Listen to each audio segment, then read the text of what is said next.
This is an audio check, Jeff. This is an audio check. This is an audio check.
one of the things that Jake said is true, and that is we are definitely. I'm so sorry.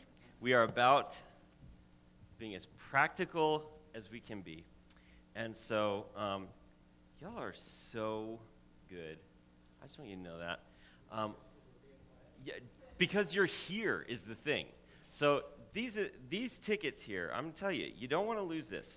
These, our plan is just to give them out at random times, and here's why. We brought some. It's called a resource ticket because we brought some resources that we believe are just absolutely the finest resources out there to help you with parenting. And a lot of what we're going to talk about comes from these resources. And so we brought a bunch of them just to give away. But instead of just giving a book away at a random time and say, hey, here's a book for you, we're gonna kind of introduce them as we go. And Be peppered throughout. yes, and so what we're going to do is at the end tomorrow, we're going to have a time where anybody who has one of these tickets can come up and pick whichever one. So you're going to, you put your name on it just so if for some reason it gets misplaced, we'll know whose it was. But also, Do not lose it. do not lose it. Because tomorrow, we're not just going to give it to everybody who's sitting here. Tomorrow, whatever, it's going to be something else. But also, if when we're talking about something, if you go, oh, I want to remember because that's the one I want to pick out, then there you go. So you've already got something just from showing up. And if we don't say anything that is at all helpful, it doesn't matter because we've given you something. That's awesome. So, Yeah. here we are. Just a little background information on us. We met at Abilene Christian University when I In was a sophomore. Abilene, Texas. I was a sophomore, he was a freshman. We met, got married when we were 20, then I moved him out to California where I was raised, and we started teaching jobs. Had our first kid when we were 26, and after every kid, I swore that was my last kid. I'm done. We ended up with 3. So at 26, we had both been teaching, loved it. We actually got to teach together, same group of students, and that was a lot of fun. When I had my first kid, I decided I felt like the Lord was telling me to be a stay-at-home mom. So I quit for 11 years. I didn't quit working. I just transitioned working from at school to at home. And so we ended up having 3 kids total. We had them each 8 months apart. I just had this. No. Okay, no, not 8 months apart. When they were 8 That's months, not possible. I got pregnant again, is what I'm trying to say. Every time a kid was 8 months, I guess I thought, all right, I'll have another one. And I figured if I had them real close together, then I could just get through like all the horrible diapers and all that kind of stuff, just get it all out of the way. Fast forward to right now, and we're about to take our first one to college, and I'm going to have 3 in college, so I don't know if I've planned so well. That wasn't, yeah. After 11 years, when my oldest was in 6th grade, we moved to Savannah, Georgia, decided we liked eating and paying bills, so I went back to work teaching. I had gotten my master's in special education, so went back to teaching, and that's what I've been doing. So, I don't know if you have anything to say. Yes. No. After about 10 years of teaching in public schools, I was. The Lord called me into ministry, which I didn't think I was ever going to do. My daddy was a preacher in the Church of Christ, and so I grew up as a preacher's kid, and I didn't hate it, and I didn't have one of those bad rebellious streaks that you always hear about preacher's kids having. But I just had kind of determined that I wasn't going to do it, and yet I became a pastor at the church where we were going, and serving in family ministry and all kinds of small group stuff and things like that, until God told us in such a weird and strange and unbelievable and whatever way that it was time to go. And so we moved from Southern California on the 15 minutes from the beach to Savannah, Georgia, about 45 minutes from the beach. And so we know at least he wants us to be by the water. And so, but we've just been super blessed because our 3 kids, who you can see right there in a picture not too long ago. So our oldest on the far right is Emma. She is 17, and she's a senior. And then We're praying she picks ACU, so y'all. yes, she's picking between 2 schools. We want her to go to AC. We want them all to go to AC. Our son Ethan is 15, and he is a sophomore. And then our baby in the middle, Madeline is 14, and she's a freshman. And so they're all going to the same high school, and they're all going to, well, in Savannah, that's the thing, because it's like a charter school, so you have to audition to get in. So we were just glad they all got in the same one. So anyway, and we love them. And one of the things that we love the most is when we get a chance to serve together. We believe that serving the Lord together is supposed to be a family thing. It's a very biblical thing. And so every chance that Julie and I get to serve together in any way, it's one of the sweetest things. And so we're just really, really happy to be here with y'all. Want to talk a little bit about something else, though, before we do that. And that is... Well, I think you were fine to tell them why. No, that's not yet. We want y'all to know it's not just going to be us talking the whole time. We really do want feedback and input from you. So we're going to pass around these Post-it packs. I can get it open. Well, I'll tell you what. You don't need to get one. I'll just use this one. Very good. And so everybody gets one Post-it note, okay? There you are. And if each person, take one and just pass them around there. And here's what we're going to do. On these Post-it notes, tell them what they're going to do, Julie. So I want you to each think about a quality you would like to see in your children. Like if you could handpick the type of thing you would like to see your child grow into, or a quality that you would like to have them have when they are grown. Think, just jot it down. The 3 most important things.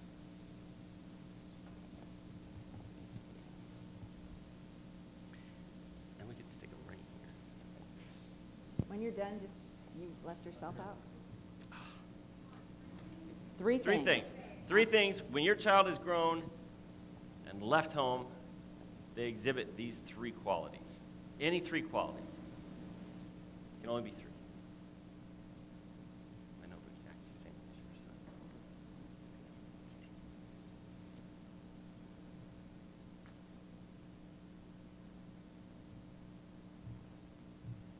And when you're done, just come stick them up here.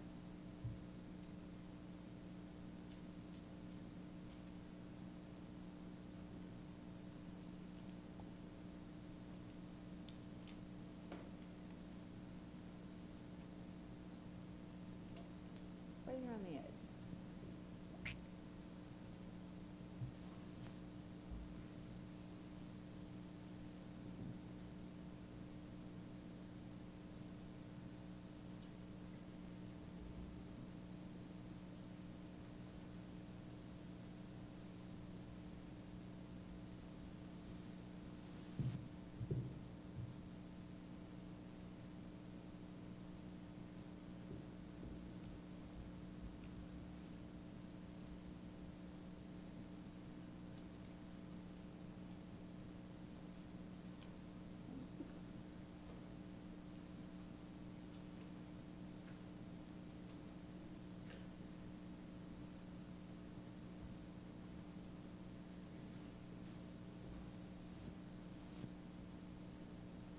Get everyone?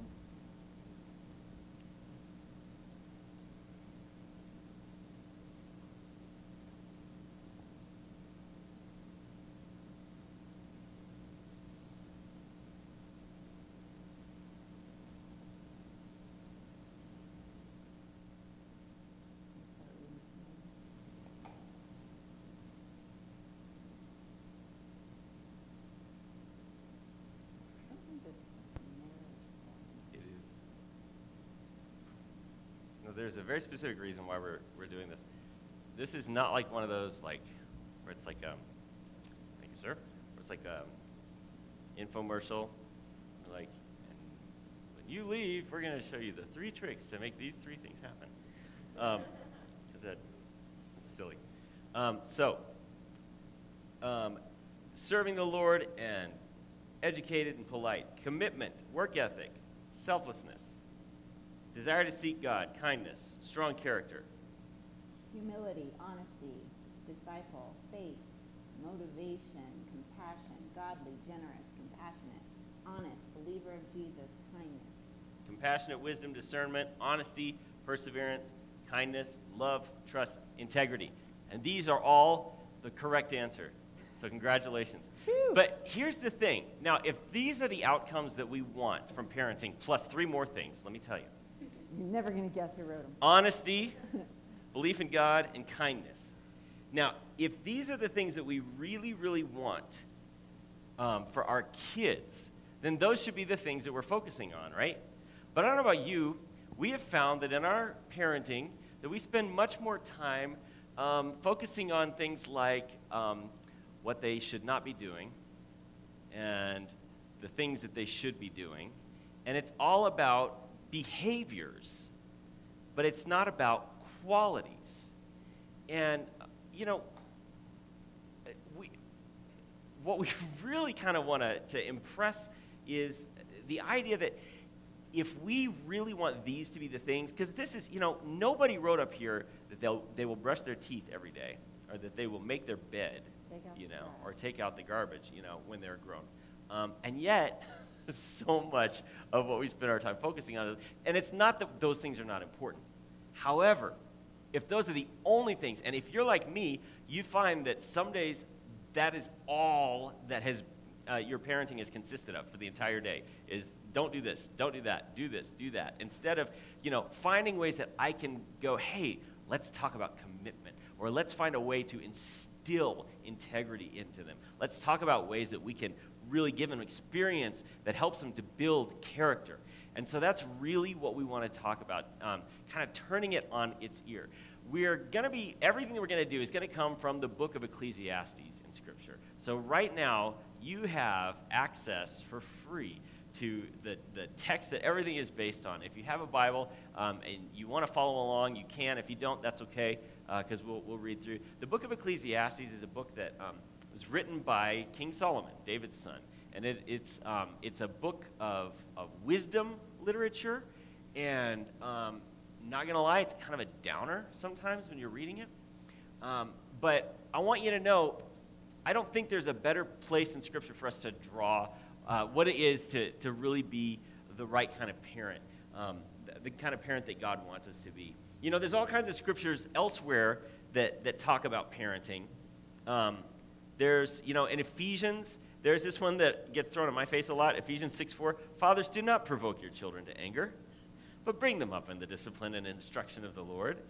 In Psalm 127:3, behold, children are a heritage from the Lord, the fruit of the womb a reward, which they are. Proverbs 13:24 says, whoever spares the rod hates his son, right? But he who loves him is diligent to discipline him.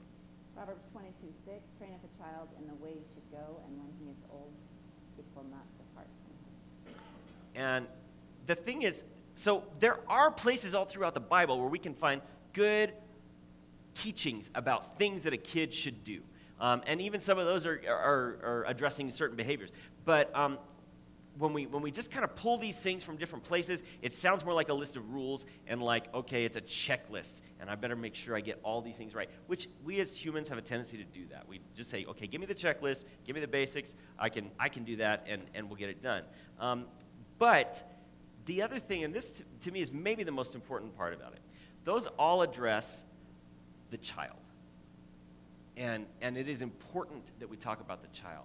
But as parents, the most important thing that we can do, and we're calling this course parenting season, because it's not called child rearing season, and it's not called, you know, how to have good kids, because the best way that you can bring up kids to be these kinds of individuals is going to start with you as the parent. And so we're looking at places in the Bible where God talks about the kind of person you should be.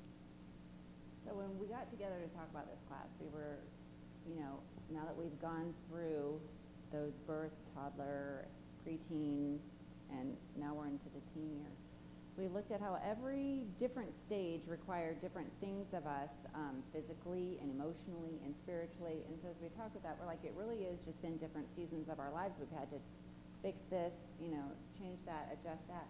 And so we kind of said, well, I think Ecclesiastes really addresses that. So we went back through, and there are just so many truths, like Rob said, that apply directly to us as parents that we need to model for our kids. The best parenting classes I've ever gone through are the ones that challenged me personally to grow spiritually, because those kids are staring at us the whole time, and everything well, not everything, most of the things they learn about God is going to come from what we're doing and what we're showing them. And I'm going to tell you that there's nothing more difficult in your life you will ever do than raise kids. And you know this already. There's nothing more difficult and nothing more important. And if we're going to face that challenge, we cannot do it unless it is from the standpoint of someone who is themselves being filled up and shaped by God to be the best parent possible.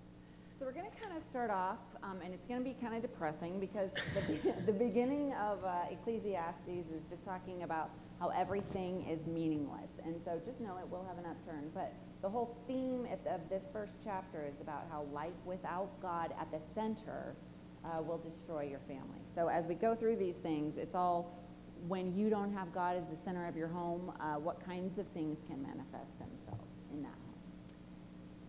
So as we get into this, chapter 1 starts off at the very beginning of Ecclesiastes saying that everything is meaningless. Everything is meaningless. It's like, wow, how encouraging is that?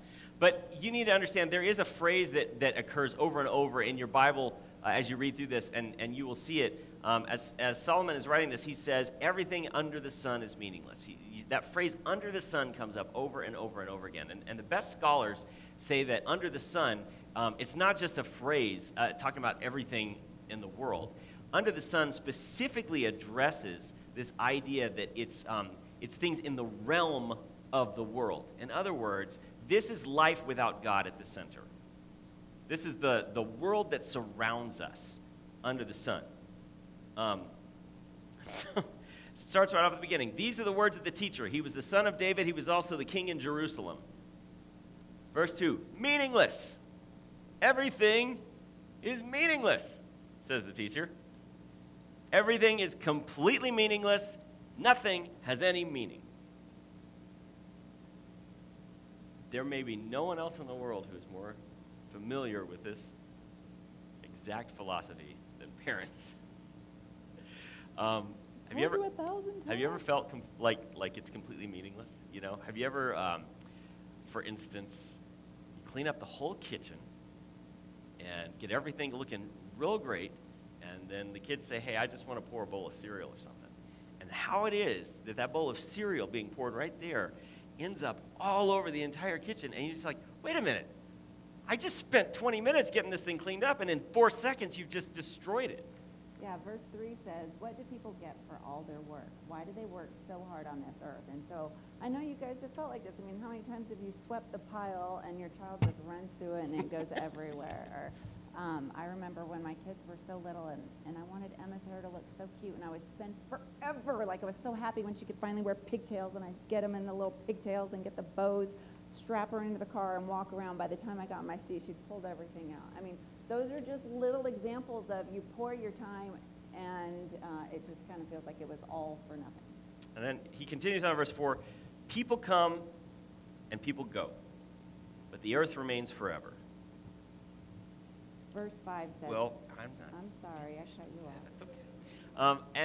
And you know, people coming and people going is a reality that we deal with all the time. And that's something that it can have an impact on kids.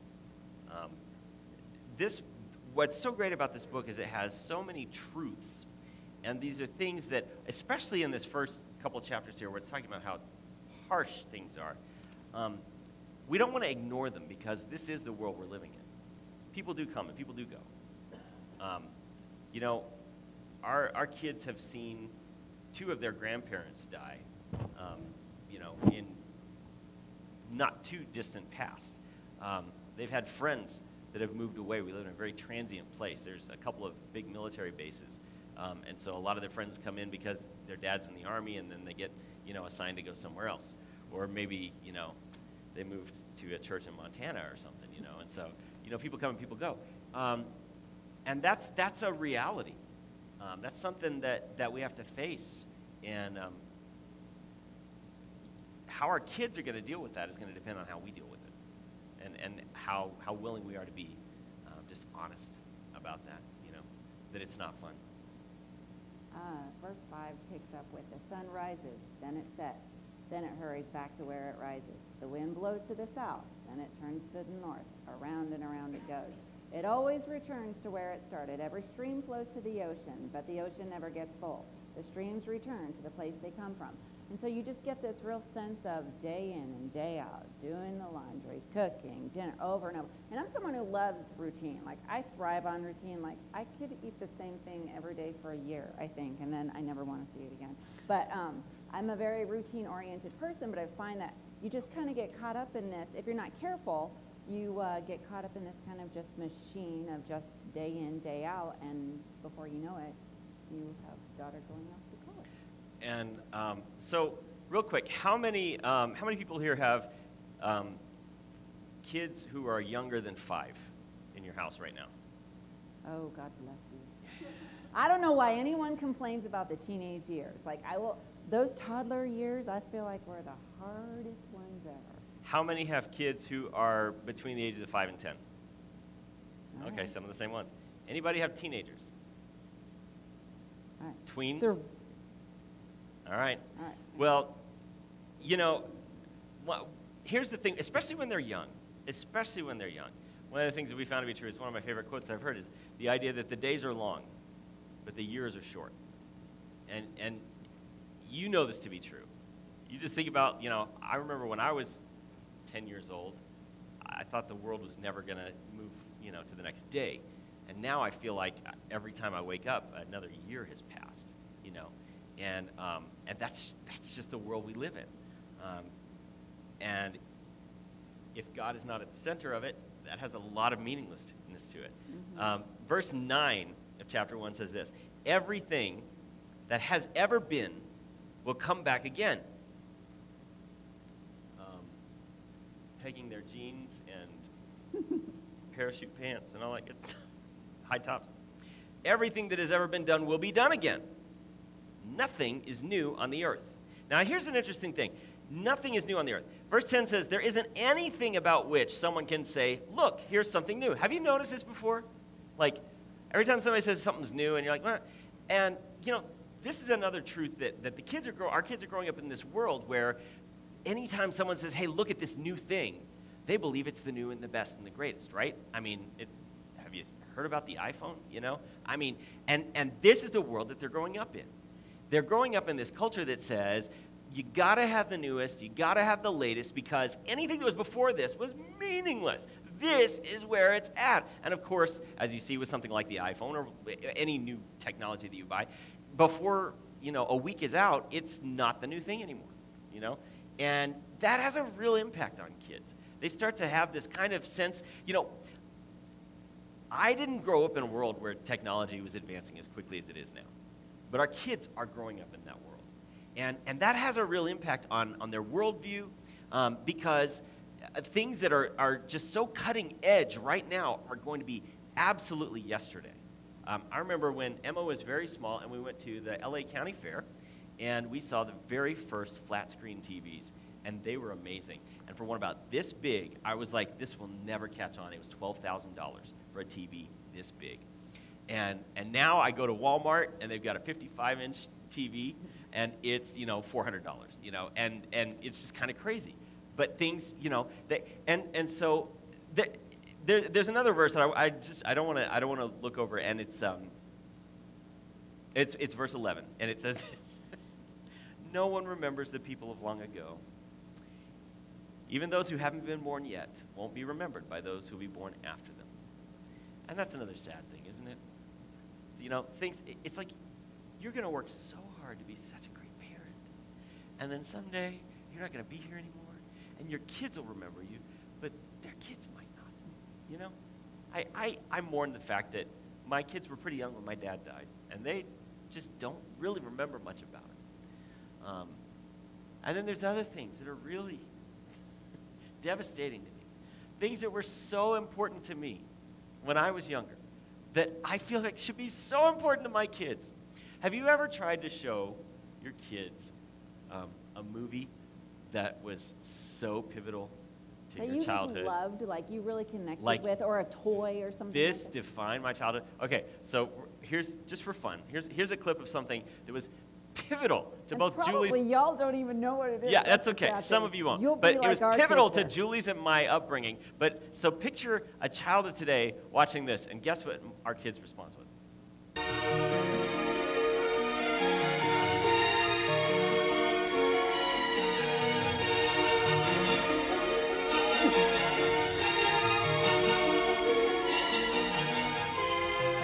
Hurry, Falcon!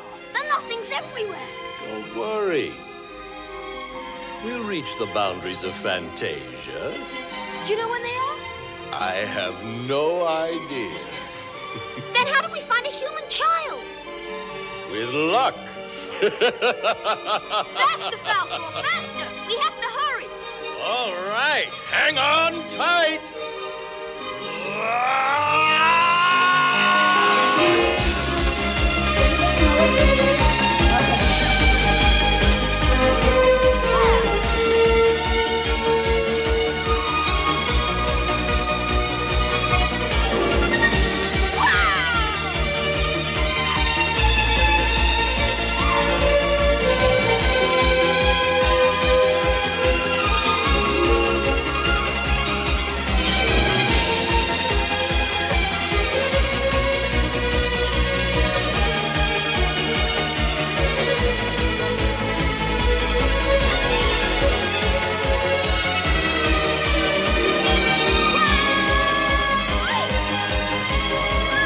There's not much more to this clip than this, but I gotta tell you, I get so excited. I'm just getting all inspired again, like I was when I saw this the first 14 times, But right? to our kids, that was a yawner. Like, we couldn't get them. You know, the first thing those jerks said was, "Oh, he's in front of a green screen, and it's such terrible effects, and you know, all The this, CG is terrible. It's And- not CG. the music is so cheesy, you know." And there, so, have you experienced something like this before? You know, If you haven't, you will. yeah, just hold on, you know, just hold on, because you will. But that's exactly what Solomon's talking about here. You know, something that was so great not that long ago is, you know, whatever. So this is, again, all without God at the center of your life. You're in this machine, doing things day by day, routine. Nothing's new. We've done it all before. Okay. Then we move on to verse 13, and we're shifting now to wisdom is meaningless. Even wisdom is meaningless. So he's getting more specific. He started off saying everything, and now he's going to say, gonna and just kinda- in case you're not sure, let me tell you some of the things that are meaningless. Go through the list here. Under the sun. Verse 13 says, I decided to study things carefully. I used my wisdom to check everything out. I looked into everything that is done on the earth. What a heavy load God has put on human beings. I've seen what is done on this earth. All of it is meaningless. It's like a chasing after the wind. And so basically kids are just left to learn who they are by the world's idea. I mean, so as they strive to understand, if God's not at the center, well, then they have to decide, well, why am I here? What is going on? You know, I'm kind of my own boss. Is that a terrifying thought, by the way? If all kids had to go by to make their decisions on what they're going to be in the future is television or the internet, and this is how they're going to make their value judgments? And so they're kind of looking to find their place. Well, okay, I'm in this world. If there is no God, what's my purpose here? And so they try so many different things. We've got there is a great study by Kevin Lehman. I think we've got one of his books. And so we're gonna put a quote up there. It says, Is one of the resources. every child needs to belong somewhere. Will it be in your home or in his peer group? Games in South Central LA flourish because they provide a sense of belonging. There's a shared ID here, something those children do not often get at home. From the get-go, establish your home as a place to belong. Instead of piling on a host of after-school activities, choose them wisely as you set aside family time. Don't lose your family dinners or your family vacations. Friends will change, but family stays the same. Through your actions, we're a family. We belong together. And after talking to a lot of people here, I feel like maybe you guys have a really good sense of this.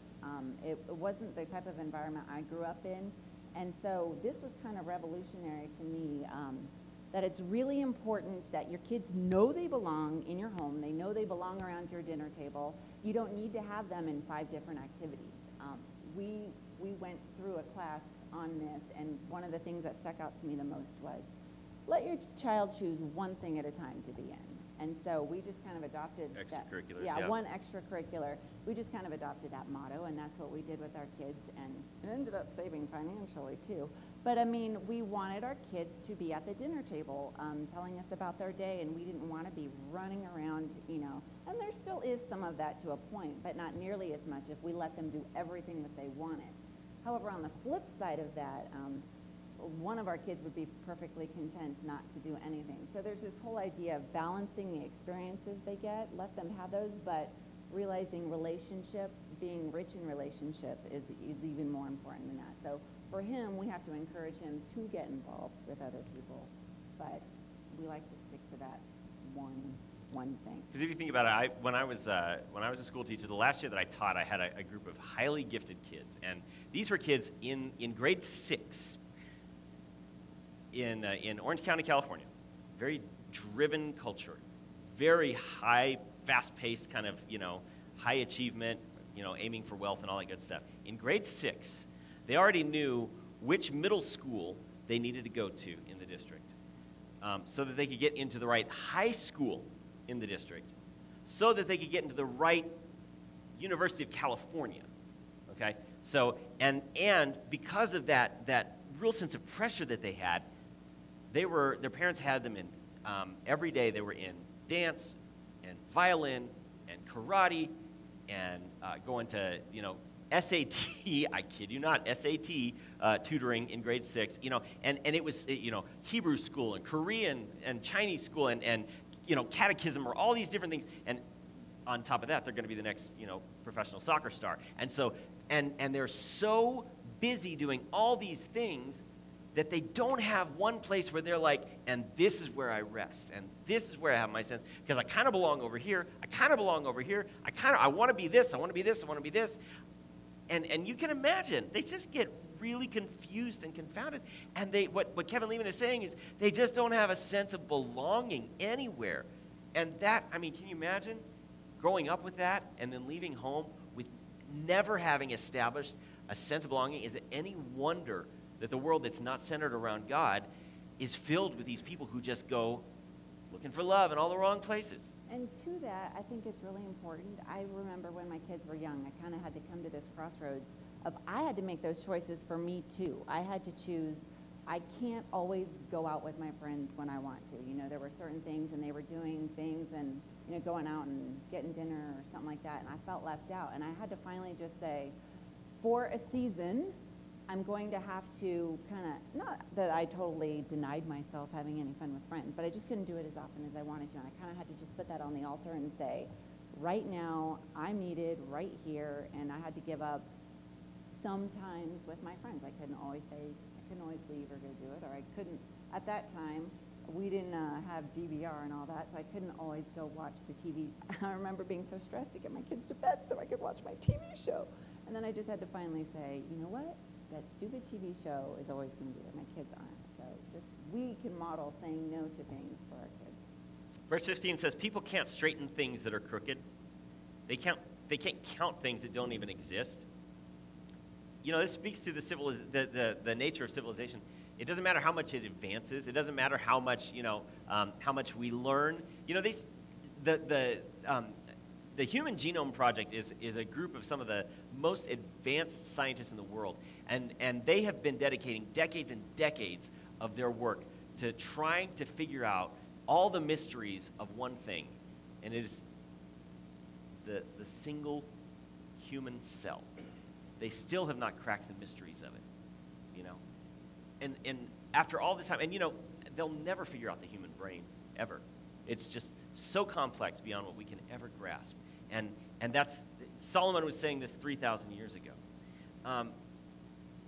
But think about what that, being in a world that is not centered around the reality of God, that is just formed by all of the outside forces that be, what that brings to a kid.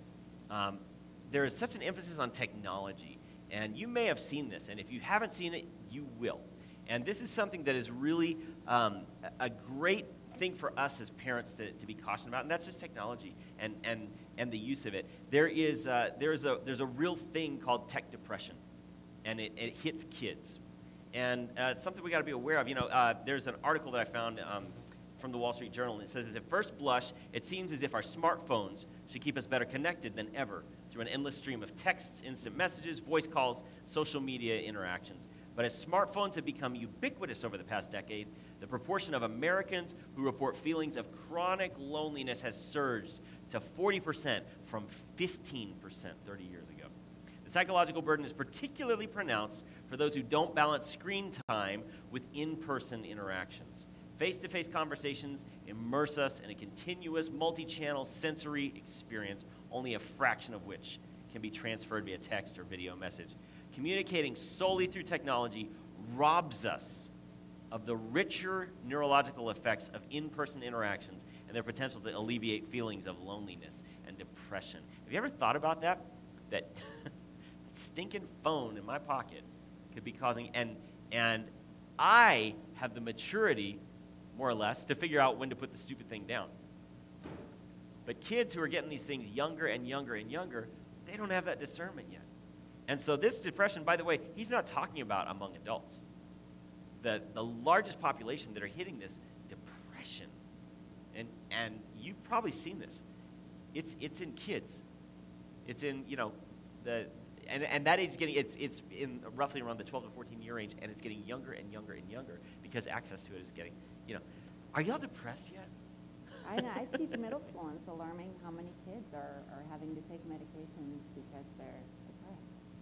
Let's find out about something else that's meaningless. We move into chapter 2. All right, so the whole theme is, you know, without God at the center. We talked about wisdom is meaningless. Now we're going to how pleasure is meaningless.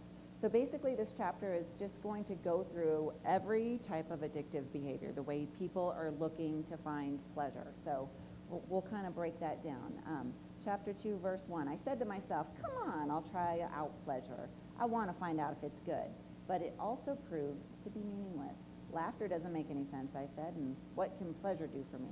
I tried cheering myself up by drinking wine. I even tried living in a foolish way, but wisdom still guiding my mind. I wanted to see what was good for people to do on the earth during their short lives.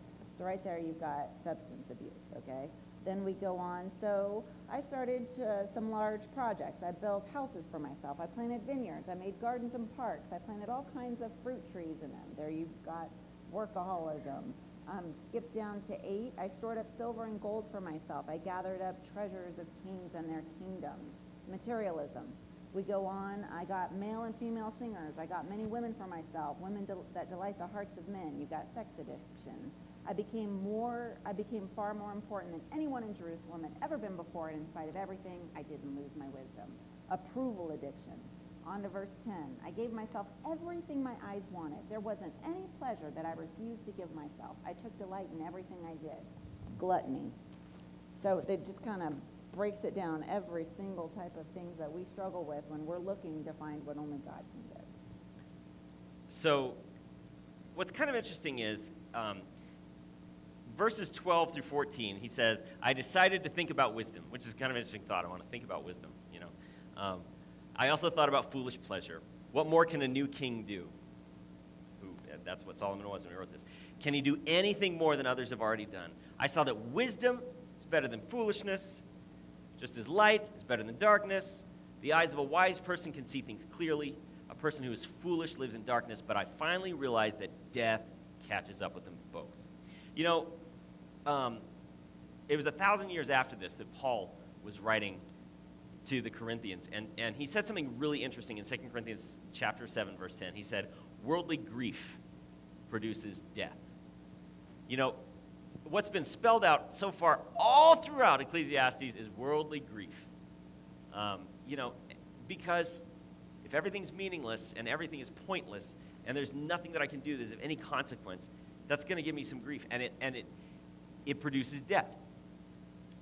Because if you think about it, basically there's two paths we can go down. When we're faced with all this kind of hopelessness, you can go down the path that says, if there is no meaning to any of this, then I'm just going to grab all that I can and just live for myself. And that's kind of that whole addictive cycle he talked about, you know, all those different kinds of addictive behaviors. The other direction you can go is say, that is so completely depressing, I'm just going to numb out and I'm just going to kind of avoid all of that and kind of retreat into my own little, cocoon of sadness and depression. Either one of those things, though, Paul says, that's worldly grief, and it's going to end up with death. And it's not just a figure, it's not just a symbolic death that he's talking about. There's a real thing, and it's even happening today in culture. And, it's this sort of the idea of the suicide fad. Have you heard of this? It's kind of this fad where people just decide they're going to kill themselves because it's the thing to do lately. It's really depressing. Being in Savannah Chatham schools, we're seeing it more and more, younger and younger. Kids are making threats on it all the time, and several are carrying through. Here, one of the quotes that we found, America is in the grip of a sustained raise in the suicide rate all across age groups and for both sexes. From 1999 to 2014, the suicide rate rose by 24%. Those who are most susceptible to this contagion are teenagers. I don't know if you guys have seen the movies Virgin Suicide or Heathers.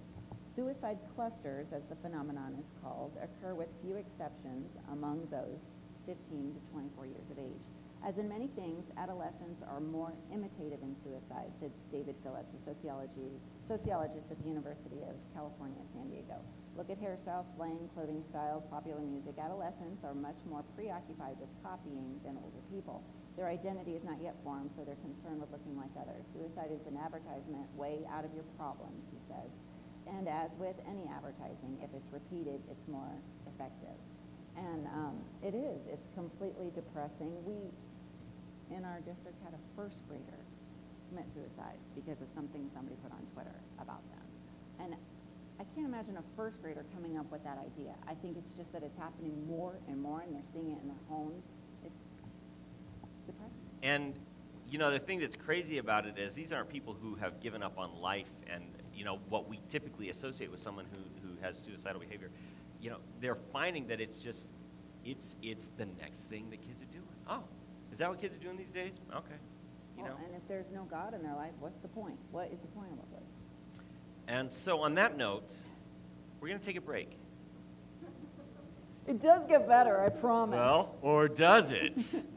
So we got a break, and if you had some questions that you wanted to write down and drop in the jar back there, you can. And we're going to take probably about, I guess, well, whatever it is, Jake, 10 minutes. So take a stretch.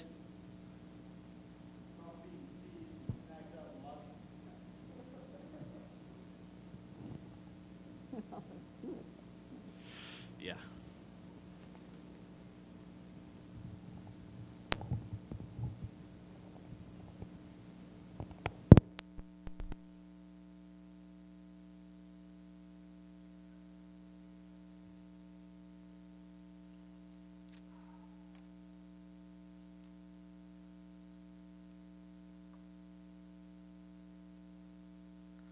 Sarah Adair just texted and said that her husband's dad fell, and they took him to the hospital to treat him, and they found blood in his urine and said they think it's probably cancer, and that he's so sick that he would not survive any treatment for it.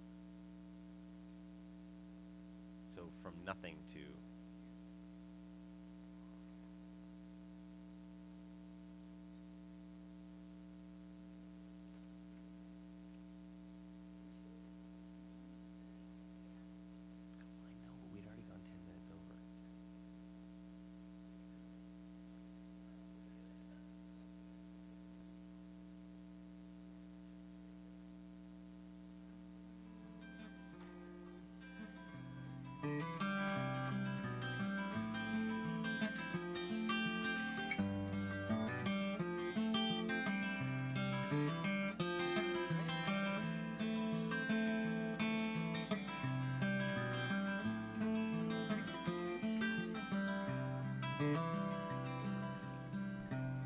undercover and blame it on the season. It ain't no kind of reason, baby, why I come and go. I had a lover, she felt as good as trees, and you can't ask her if it's pleasing, you can't ask the wind to blow. And I would buy for you a diamond or myself some gasoline. If I can't afford you, darling, then I can't afford to dream. And is it time I should be moving? Is it time I settle down? Will I sit still or will I feel the wheels spinning round?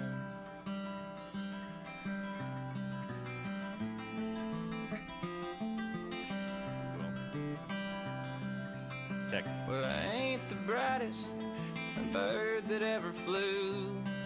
I'm just someone you knew, a road you traveled on. Well, all the colors, they shine and fade away. Well, they're just like New Year's Day. They're here and then they're gone. But I didn't grow up. And I would buy for you a diamond or myself some gasoline. If I can't afford you, darling, then I can't afford to dream. And is it time I should be moving? Is it time I settle down? Will I sit still or will I feel the wheels are spinning around?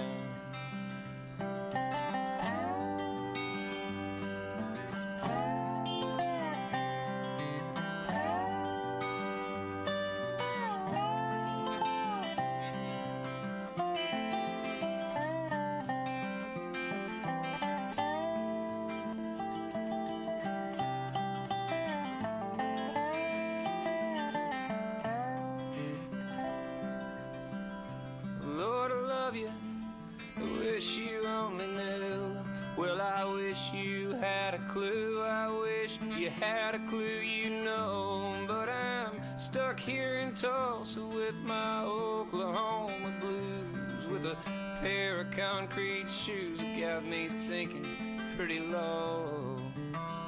And I would buy for you a diamond or myself some gasoline. If I can't afford you, darling, then I can't afford to dream. And is it time I should be moving? Is it time I settle down? Will I sit still or will I feel the wheels are spinning round? The wheels are spinning round. The wheels are spinning.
Across the way, an old blues man was playing on the street. He moaned just like a black antenna. I found myself a seat. He sang, Lord, he lives above us, and the devil sleeps beneath. Well, he growled it mean and low between his 3 or 4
shotguns singing, a pointing dog down in the old logging road. And then he got... So you went out and you had some fun, and now you're back for some more schooling. Now we saved this part for last because this is where things kind of take a little bit of a turn. Almost. Yeah. So moving on to verse 17, he says one more thing that's meaningless, and that's work. So I hated life. That's because the work done on this earth made me sad. None of it has any meaning. It's like chasing the wind, he says.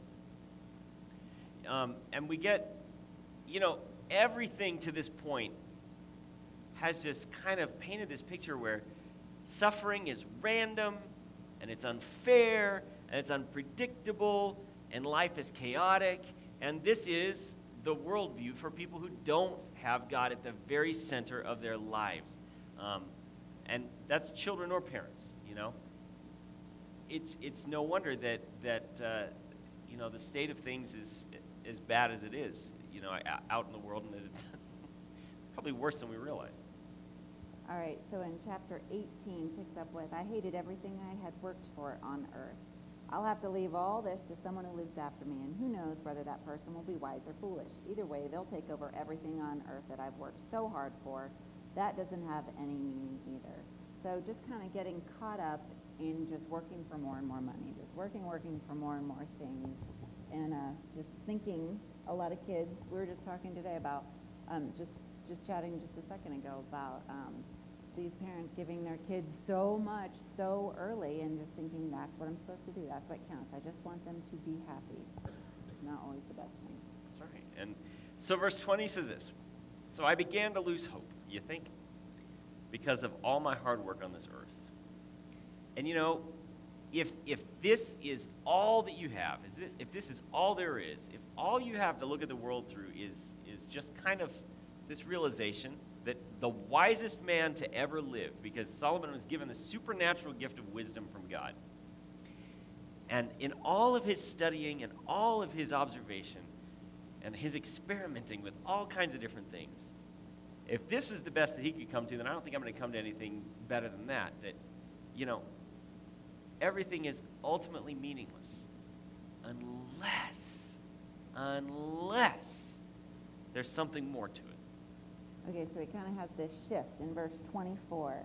A person can't do anything better than eat, drink, and be satisfied with their work. I'm finally seeing that those things also come from the hand of God. So not just suffering and not just death come from God, but eating and drinking, satisfaction. So there's a way to enjoy all those things with God. With God at the center. I referenced the second half of this verse from 2 Corinthians earlier, and I kind of held out the first half. But 2 Corinthians 7:10 starts off saying, for godly grief produces a repentance that leads to salvation without regret, which is a completely different thought, isn't it? Salvation without regret. Whereas worldly grief produces death. So you've got godly grief and you've got worldly grief. Now they're both grief, but you got good grief and you got bad grief, And godly grief is simply the sadness that God has. Don't you think God gets sad when he sees all this stuff? Don't you think that grieves his heart? But see, God knows something that the world doesn't know. There is something bigger than all of this. That is not the end all. By the way, do you know that the world is spinning in this downward spiral into destruction, and it's not an accident? Do you know that all of creation, since the time that Adam and Eve committed that very first sin, has been broken and has been basically set on a timer to self-destruct? Do you know that there's nothing we can do to stop it and turn it around?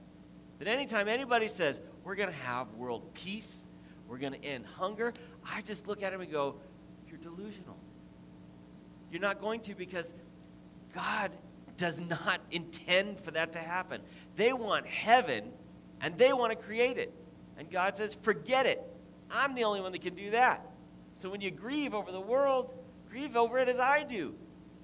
Grieve over the fact that people haven't built their lives around the hope that is in Jesus Christ and nowhere else alone.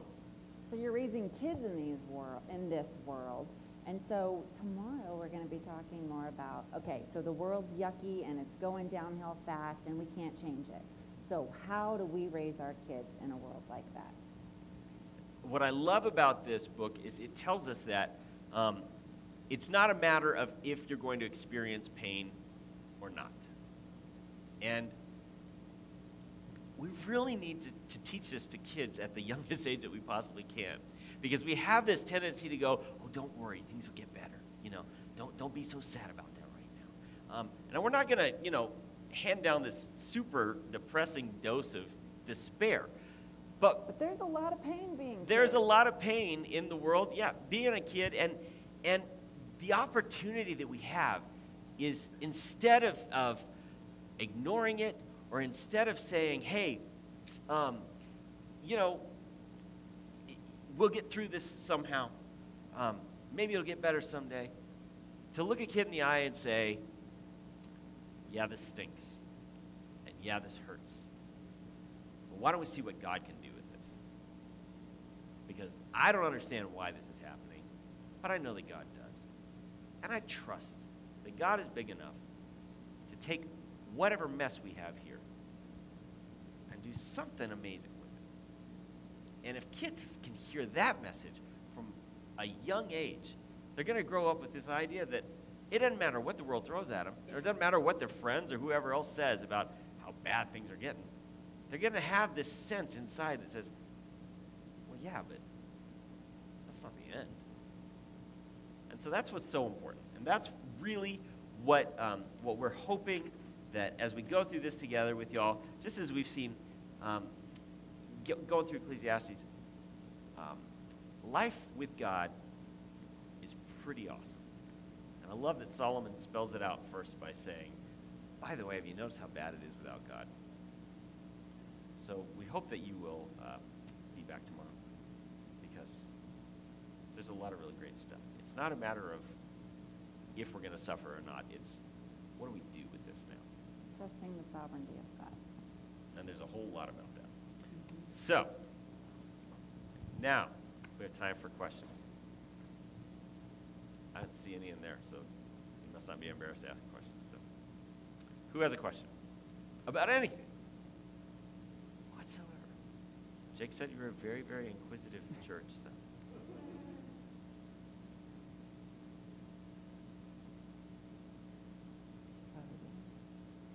High five. I'm sure. What are you struggling with? Anything?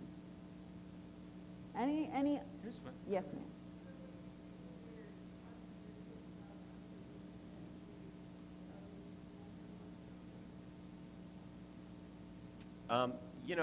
That's really kind of what's at the heart of this, is saying, I've been very honest with my kids, and I work with a lot of kids, in my ministry, and I'll tell them, I don't want to be on this earth anymore either. In fact, Tell them that desire was planted in them by God. And that's one of the main for a heavenly home. They really that's one of the are. main messages of Ecclesiastes, is that eternity has been set inside their hearts, and God has put that in there, and it's a real thing. One of the things very early on that we put in the vernacular of our kids when we prayed was, when we prayed about tomorrow, we said, God, if tomorrow comes, may you do this and may you do this. And if it doesn't, then that's even better, because we'll be with you. So my kids have kind of had that's part of it. But to address what you're saying, that they're saying that there's some despair there. And that's probably a pretty intelligent kid, I'm guessing. And I think it's important to point out that when you're baptized, God doesn't just say, okay, poof, you're going straight to heaven. He leaves you here because you have a purpose. So you, mom, need to make sure that child understands what their gifts are that God's given them and what their purpose is. You know, why they're still here is because God's going to use whatever gifts your kid has to further his kingdom, so that they're not the only ones in heaven, so that then when they get there, they're going to have more people around them. And none of that is an accident, that it's No. been very, very specifically crafted in them. Something I tell kids all the time is God made you to do something that he has not made anybody else ever to do. And I don't know what that is, but God does. And the closer we can get to that kid knowing God personally, having a real relationship with Jesus, the closer they're going to get to understanding at least little parts of what that is along the way, what his purpose is for them. And you know what? That purpose will kind of morph from one season of life to another as well. God's got more than one thing for you to do. But yeah, and pray and pray and pray and pray. Like crazy. And be honest in your prayers out loud with him too. Just say, God, help us to know how to approach this, how to what the next step is, what we should be doing here. Because we don't want to be here forever. We're not designed to be here forever. Help us just to know why it is we're here right now. Good question. Yeah, really good question. A tough one. Yes. Yes, sir.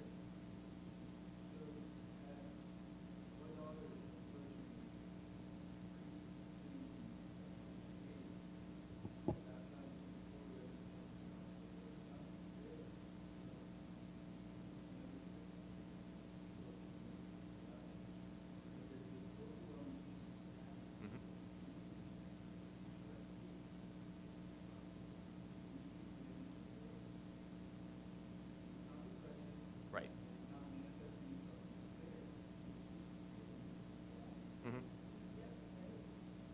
Yeah.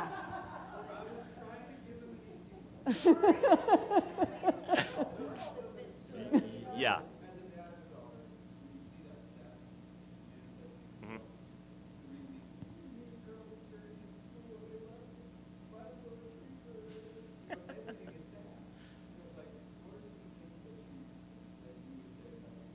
Mhm.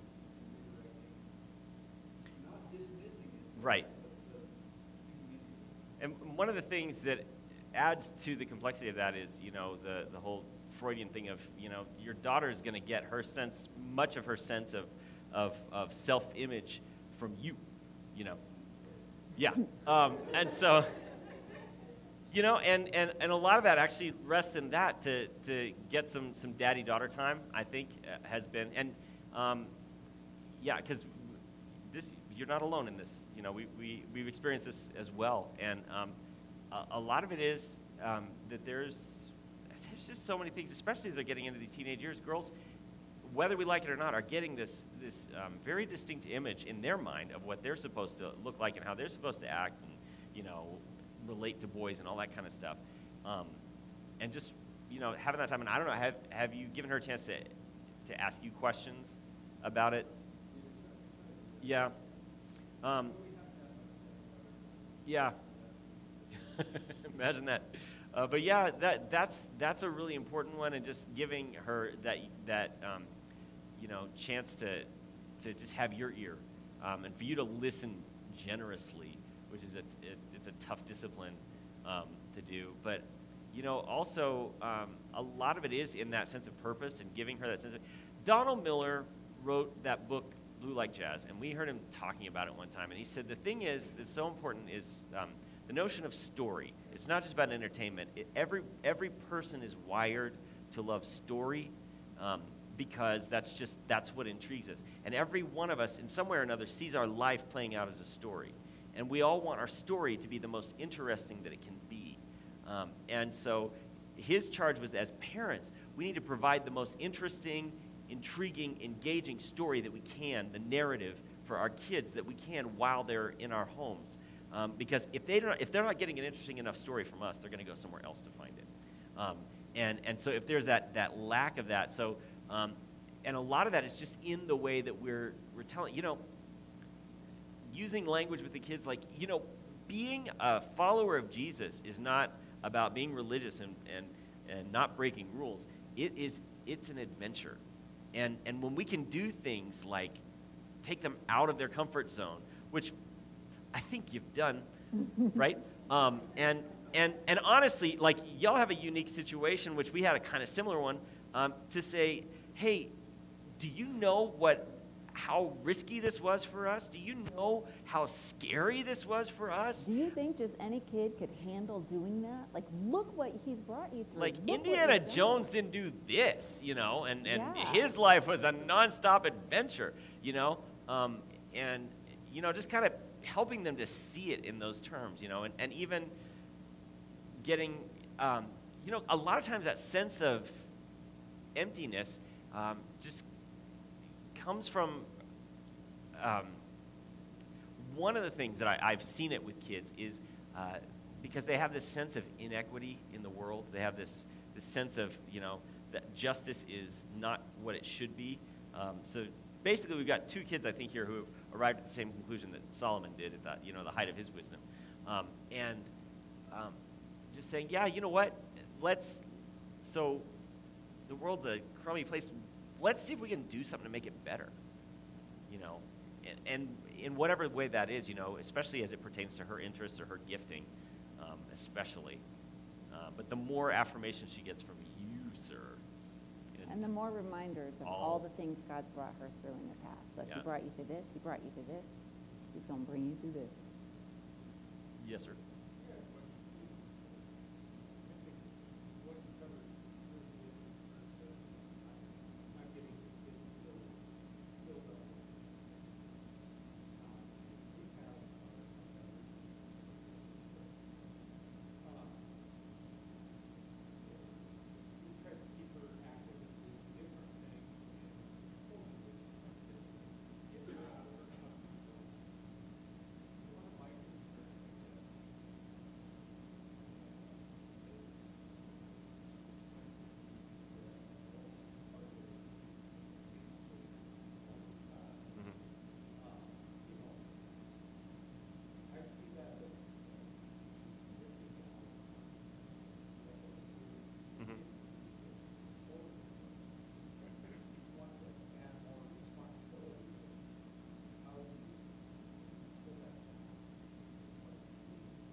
Part of that, and without showing too much of our hand from later on, is going to come, you know, in that notion of balance and modeling it for her, the balance that, because she's wanting to take on a responsibility, and a lot of that's just the natural inclination of a lot of us as humans. We get this idea that I'm going to find importance and worth, and love even in taking on a lot of responsibility.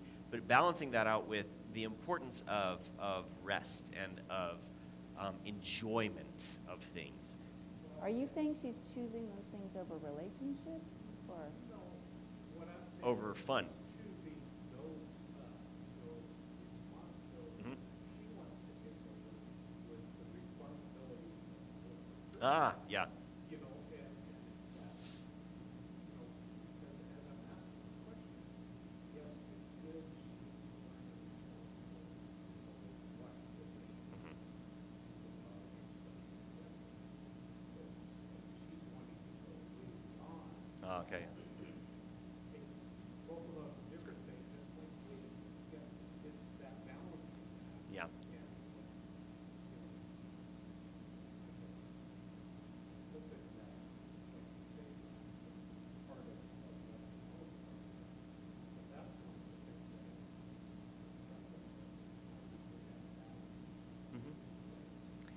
And I think just the thing that comes to mind for me is just having honest conversations about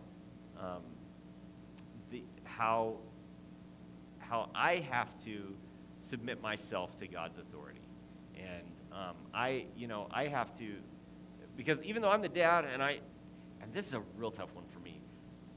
For some reason, I had this idea that I was supposed to have all the answers, and so anytime my kids asked me anything, if I didn't have the precise right answer, I would still give them a pretty convincing answer, you know? And it took a while, and so now I've got, I want to get a t-shirt that says, I don't need Google, I've got a 17-year-old.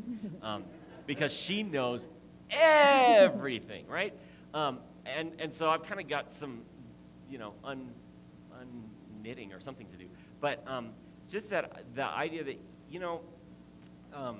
if I have to submit myself to another authority, then it makes sense that you would as well. And so I'm going to, and even saying, hey, you know what, I'm going to work on this. Maybe you can help me with this. I'm going to work on really making sure that I'm not taking on more than God wants me to take on, that I'm focusing on the things that God wants me to focus on. And can you kind of help me with this? Can we pray together about this? And can we kind of, keep each other accountable there? Being just real with her and saying, because I'm seeing the same thing in you, and I want us to kind of go through this together.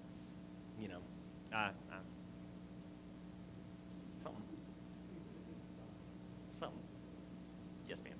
So, I like the point about, the things that we wrote down. Mm-hmm.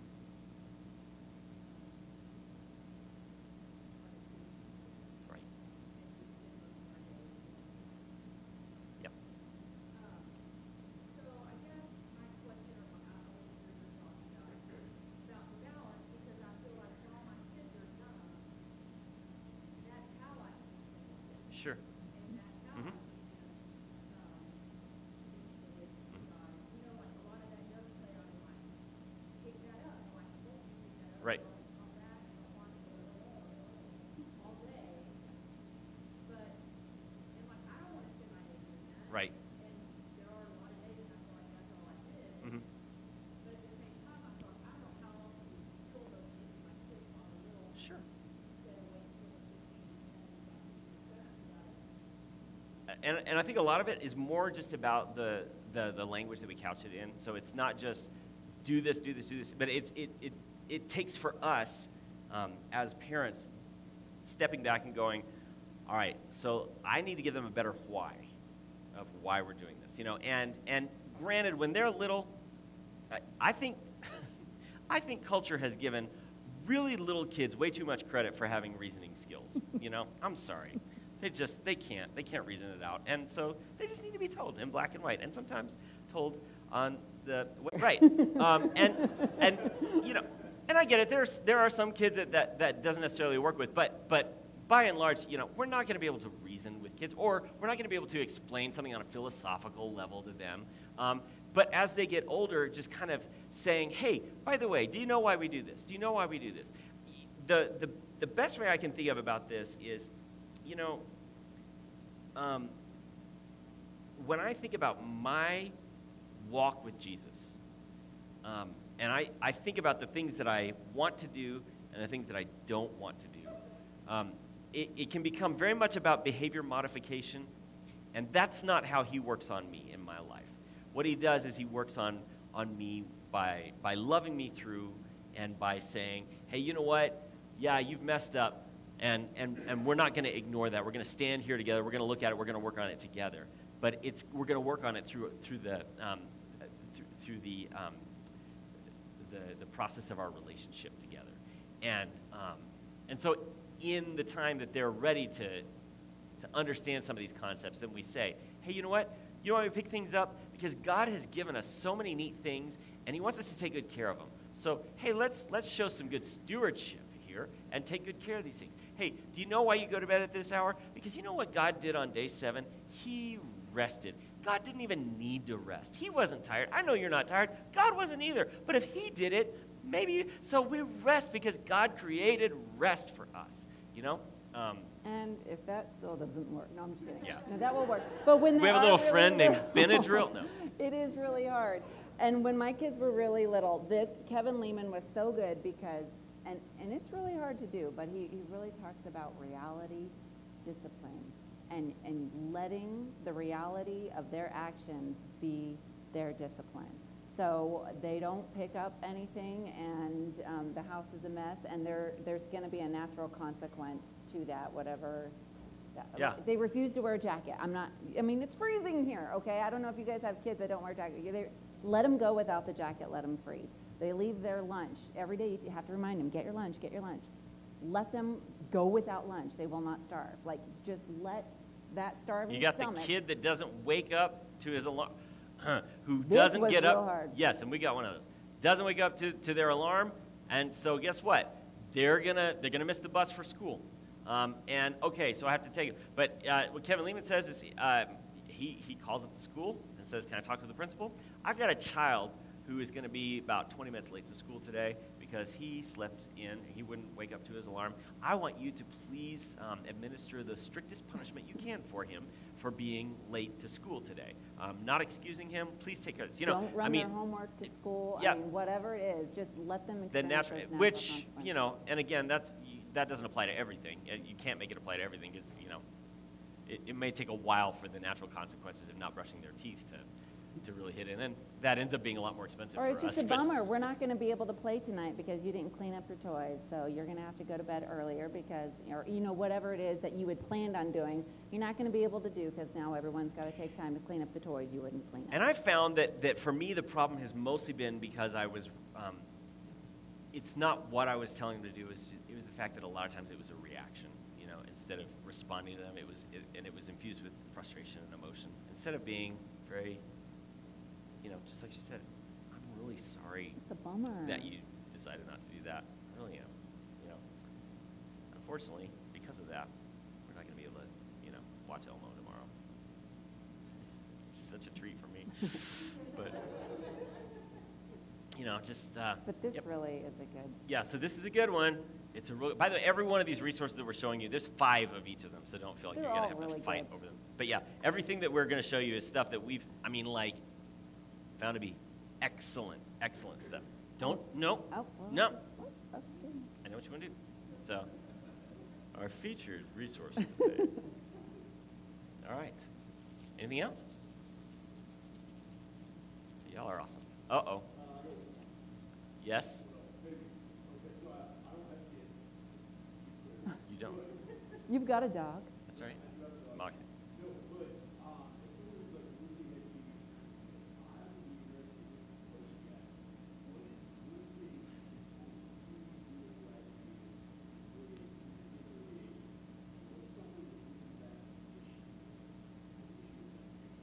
So before we had kids, an observation we made was that calm parents have calm kids. I always noticed that. We would say, did a lot of man, their kid observing." is just so calm. And they And were we're like, so we are going to be calm. such calm parents. And we're not, either one of us, a calm person. Me slamming the baby on his chest in the middle of the night. I can't do it anymore. You take this shot. Yeah. So that one went out the window. So that's something we probably, well, You seem pretty calm. it's just not in the cards for us, honestly, to be calm.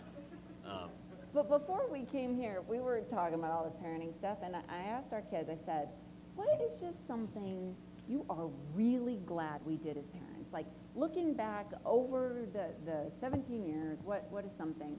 And one thing all 3 of them agreed on, which I would have hoped they would have said, raising us in the Lord. Mom, that goes without saying.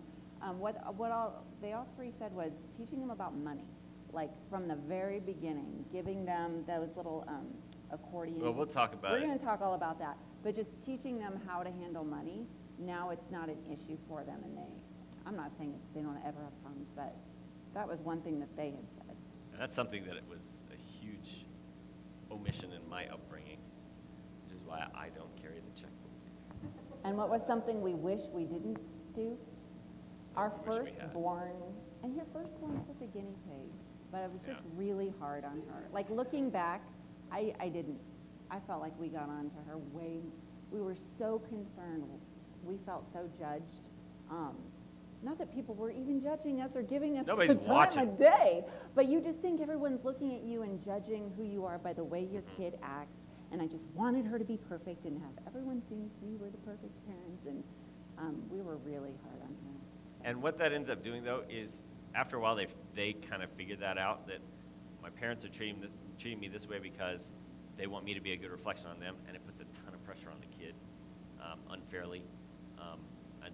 And that's hard. It's don't really know what you're and so I'm doing with telling that you person. because you are a pastor, and your family will somewhat be, you know, watched and cast in a different light. Yes.